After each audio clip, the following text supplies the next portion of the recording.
तो hello guys, welcome back to my new video. तो दोस्तों, आज के इस वीडियो के सेशन में मैं आपको बताऊंगा कि अभी जो चल रहा है वो वायरल फीवर है या फिर टाइफाइड है। ठीक है। अब बहुत सारे लक्षण ऐसे देखने को मिल रहे हैं कि वायरल फीवर के हिसाब से लोग या फिर डॉक्टर्स वगैरह जो होते हैं, प्रैक्टिशनर्स जो होते हैं, वो वायरल फीवर के हिसाब से इसको डायग्नोस कर रहे हैं। तो मतलब ये वायरल फीवर है या फिर टाइफाइड है। देखिए, मेरे पास एक केस आया है। वो उसको देखो, वैसे तो उसको टाइफाइड के कुछ लक्षण नहीं मिल रहे थे, पर उसको डायग्नोस करने से पहले मेरे को अगर मैं सोच लेता कि इसको टाइफाइड अगर नहीं है तो उसका टाइफाइड पॉजिटिव कैसे आया फिर। तो भाई, उसको क्या सिम्टम्स को देखने को मिले, मैं आपको बताता हूँ कि उसको कुछ भी प्रॉब्लम नहीं होती। कि बहुत सारे लोगों को क्या पता होता है कि जो सैल्मोनेला टाइफी होता है उसके कारण टाइफाइड पॉजिटिव आता है। और टाइफाइड कहाँ से पैदा होता है? पेट से पैदा होता है। अगर पेट से पैदा हो रहा था तो उसको दस्त वगैरह लगनी चाहिए, बुखार वगैरह आना चाहिए, वॉमिटिंग भी होनी चाहिए, घबराहट भी होनी चाहिए, तो उसको टाइफाइड पॉजिटिव है। मगर जो पेशेंट मेरे पास आया है उसको ये सिम्टम्स एक भी दिखने को नहीं मिला। उसको क्या हुआ कि मेरे पास ये रिपोर्ट उसकी करवाई मैंने, तो उसको साल्मोनेला टाइफी एच पॉजिटिव आया। ठीक है। उसके अंदर उस पर्सन का डब्ल्यूबीसी भी ठीक ठाक था, न्यूट्रोफिल उसका थोड़ा सा बढ़ गया था, मतलब 70 से 73 हो गया था। बाकी उसको साल्मोनेला टाइफी एच पॉजिटिव आया था। अब क्या बात करता हूँ मैं कि भाई, ये तो चलो इस पर्सन को टाइफाइड पॉजिटिव आया, पर इसके सिम्टम्स क्या क्या थे जो मैं जिस पे बात कर रहा था। तो भाई, उसका सिम्टम्स थे, उसका गला खराब हो रहा था, मतलब गले के अंदर खराश जमी हुई थी। ठीक है। अब बहुत सारे लोग समझे कि गले में खराश है तो मतलब उसको वायरल फीवर के हिसाब से वायरस जम सकता है, तो वायरस का ट्रीटमेंट देना चाहिए अपने को, वायरल का। मगर भाई, उसको गले में खराश के साथ उसका दूसरा सिम्टम था, जिसके आधार पर मैंने उसको डायग्नोस करने से पहले उसको इन्वेस्टिगेशन के लिए सीबीसी और विडाल भेजा।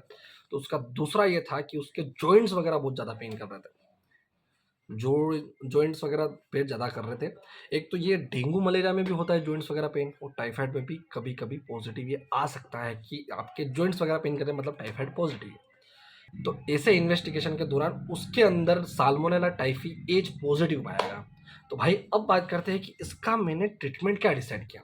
ठीक है। तो भाई, सबसे पहले तो इसको अगर ट्रीटमेंट के लिए अगर भेजेंगे तो सबसे पहले डिफाइन करेंगे कि यार इसका जो सिम्टम्स वगैरह, उसके जॉइंट्स वगैरह बहुत ज़्यादा ही पेन कर रहे हैं, एज क्या है, एज वेरिएंट के ऊपर भी डिपेंड करता है कि पेशेंट को क्या क्या डायग्नोस के लिए क्या क्या टेबलेट, क्या क्या ट्रीटमेंट देना चाहिए। ठीक है। तो उसके बाद इसका ट्रीटमेंट डिसाइड किया। तो भाई, इसके अंदर ये जो टाइफाइड पॉजिटिव आया, तो अब वायरल फीवर के लक्षण तो लग नहीं सकते हैं, अभी टाइफाइड इसके लक्षण लगे। तो भाई, इसके ट्रीटमेंट के ऊपर बात करने से पहले मैं आपको बताता हूँ कि वायरल फीवर और टाइफाइड में डिफरेंस क्या है। ठीक है। भाई, वायरल फीवर अगर लगेगा तो उसको सर्दी खांसी जुकाम से उसको शुरू हो जाएगा, मतलब एक दूसरे से जो फैलता है। ठीक है। और दूसरा ये है कि अगर उसको बहुत ज़्यादा टाइम हो गया है, बहुत ज़्यादा, जैसे 10-15 दिन हो गए, 20 दिन हो गए, 25 दिन हो गए, वो सर्दी खांसी रहा है, सर्दी हो रही है, खांस रहा है, फिर सर्दी हो रही है, खांस रहा है। ठीक है। तो उसको टोटली अपन वायरल में नहीं ले सकते, क्योंकि वो वायरल, जैसे वो छींक रहा है या दूसरे की छींक अपने अंदर आ रही है या कहीं का खाना खा रहा है, तो वायरल और टाइफाइड दोनों में तब्दील हो जाएगा, तो ये वायरल टाइफाइड कहलाता है। ठीक है। तो भाई, अगर उसको बहुत टाइम से हो रहा है, पहले उसको डायग्नोस करने से पहले किसी पेशेंट को उसको पहले पूछना तो पड़ेगा, क्योंकि उसकी मेडिकल हिस्ट्री बहुत ज़्यादा नेसेसरी है इस चीज़ के लिए। तो भाई, बात करते हैं कि उसका मेडिकल चेकअप बहुत ज़रूरी है। उसके बाद चेकअप करने के बाद उसको हम डिसाइड करते हैं कि कौन-कौन सी टैबलेट देनी चाहिए। तो भाई, सबसे पहले तो देखो, अज़ीथ्रो 500 बहुत बहुत सारे लोग देते हैं कि मतलब इससे टाइफाइड फ़ीवर उतर जाएगा, टाइफाइड में बहुत आराम करेगी। मगर उस पेशेंट का जिसको मैंने टैबलेट दी है, उसको भाई जॉइंट्स वगैरह बहुत ज़्यादा पेन करते हैं। तो उसके अंदर एक टैबलेट काम करती है जिसका नाम है महासेप सीवी 200। ठीक है। जिसके अंदर सेफेक्सिम 200 रहता है और क्लेवोनेलिक एसिड भी रहता है, सीवी जिसको हम बोलते हैं, क्लेवोनेलिक एसिड जो कि एमोक्सिसिवी के अंदर रहता है, ऐसे क्लेवोनेलिक एसिड इसके अंदर रहता है। तो ये सपोर्टिव मेडिसिन रहती है एंटीबायोटिक में, कि जो कि उस इन्फेक्शन को भी ख़त्म करे और जो जॉइंट्स पेन हो रहे हैं जिसकी वजह से, उसको भी ये ट्रीट करे। ठीक है। तो उसके साथ में अपने को सपोर्टिव मेडिसिन कौन सी देनी रहती है, जिसका नाम है ज़ीरोडोल एसपी। ठीक है। उसको देना पड़ता है, जिसकी वजह से इसको रिलीफ भी मिले पेशेंट को, कि पेन में भी रिलीफ मिल रहा है और उसके टाइफाइड में भी रिलीफ मिल रहा है। ठीक है। अब उसको अपन, ये तो चलो देने के बाद, बीडी देने के बाद, उसके बाद उसकी एसिडिटी की प्रॉब्लम हो सकती है कि भारी पड़ती है कुछ ना कुछ मेडिसिन जो एंटीबायोटिक होती है, तो उसको डीएसआर वगैरह कैप्सूल वगैरह प्रिस्क्राइब कर सकते हैं।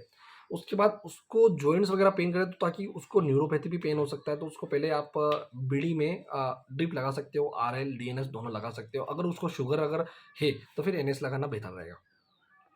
ठीक है? तो ऐसे कुछ ऐसे ट्रीटमेंट डिसाइड करते हो, मगर उससे पहले मेडिकल चेकअप बहुत ज़्यादा नेसेसरी है।